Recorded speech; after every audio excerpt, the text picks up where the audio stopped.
I'm Ryan with Smokin Brothers. Today I just want to go over some basics about the Smokin Brothers barbecue grill, how to properly maintain and treat your grill. In order to do that, unplug your Smokin Brothers barbecue grill. Always unplug your grill before you actually go to do any work at all or maintenance on this grill. First of all, I want to talk about the outside of the grill. You want to go ahead every once in a while and keep the grease off the outside of your grill. You can do this in a couple ways. You can use a degreaser or that is food safe, or you can use Dawn dishwashing soap with some hot water and just wipe down the outside of your grill. That'll help out immensely on keeping your grill looking new every time for years to come. The other thing I wanted to talk about is how to properly disassemble your grill. You're going to go ahead and open up your grill. You're going to slide the safety latch over to keep the grill lid open while you're reaching down inside your grill. You're going to go ahead and remove the grids.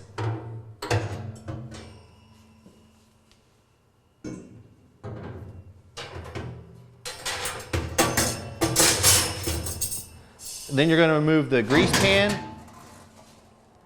you're going to remove the heat shield.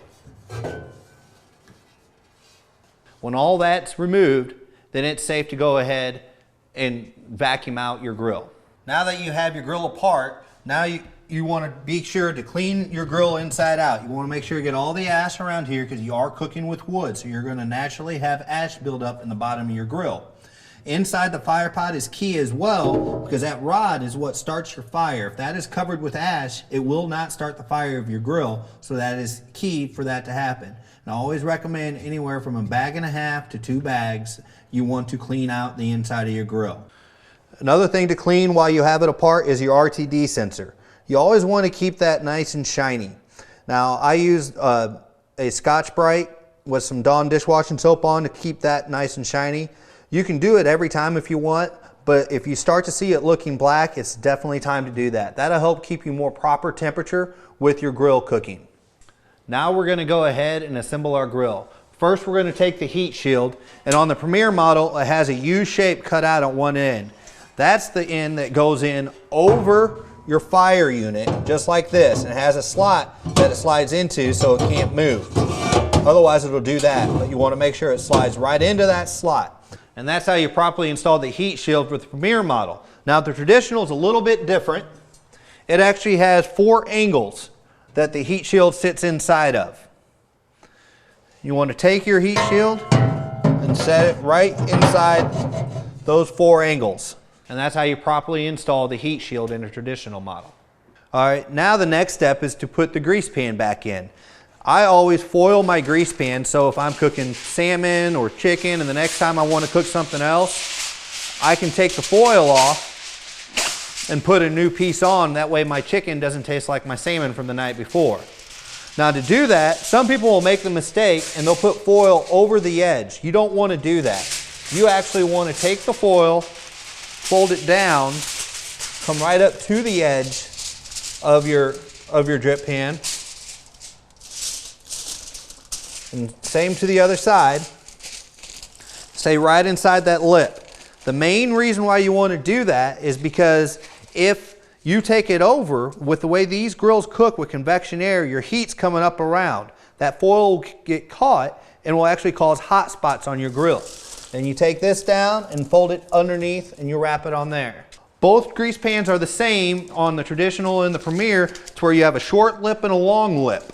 Now here's our traditional model. I want to point out that there's a lip over here that is what you put the small ledge of the grease pan on, and then your actual grease trough over here is located right here, and that's where the big lip goes. But notice also a key thing to point out is how vertical our grease trap is. It's straight up and down. This helps grease exit your grill at a faster pace, and especially in the wintertime, there's no chance of grease dams. And a key thing I want to point out too is we have a half moon in our grease pan. You want to make sure and poke the foil around that so it doesn't dam the grease from going down to your grease trap. Again, the short lip goes to the left of the grill and the long lip goes to the right of the grill. You should always have an angle with your grease pan. That way all the grease flows down to the grease trough into the grease bucket. And you always want to center your heat shield from front to back. Again, that helps with even cooking of the grill. And that's how you properly put the grease pan back in the grills. We are back at the Premier model. You go ahead and place the grids inside the grill, just like so. Now the long grid is usually confusing for some people because it's a little tight fit. Always go to the bottom right in at an angle, then bring the top left over, then come down forward just like that and slide right up in there. Now when cleaning your grids, I always clean my grill right after I get done using it. I know you usually clean a grill right when you get ready to use it. On our grills, you always want to clean them as soon as you're done. So what I usually use, I'll use a brass brush and go right on the grills. Or if I don't have a brass brush handy, I will take some foil and I'll use that to clean it off. It's a lot easier to clean our grills when they're hot right after you get done cooking. All right, now let's talk about the grease bucket. This grease bucket will need to be emptied out. I always tell people after a long cooking, like if you do a lot of pork butts or something that has a lot of fat in it, I would clean your grease bucket immediately after that. The other thing that you can do if you wait 3 or 4 times to clean out your grease bucket, you can actually set the grease bucket inside your grill as you're cooling it down, and that'll help release some of that grease and liquefy it to where it'll pour out into the trash can a lot easier. Once you wipe out the inside of your bucket, you can replace it back onto the catch, and that'll hold your grease bucket there, because that's one thing key. Otherwise, you're going to end up with grease all over your patio. One of the last things to help properly maintain your grill is to always keep an eye on your wheels. The casters have a plunger system, and over time they can loosen. So what you want to be aware of is that you can take a 3/4 inch wrench and put it on this nut and tighten the plunger down on your wheels. If you notice your wheels are starting to sag a little bit and they're not as tight as it normally used to be, you basically slide it back up into the leg of the grill, take your wrench, put it underneath, and tighten down that nut. That'll ensure that your wheels will stay on your grill properly. Following those few steps will keep your grill running great for years to come.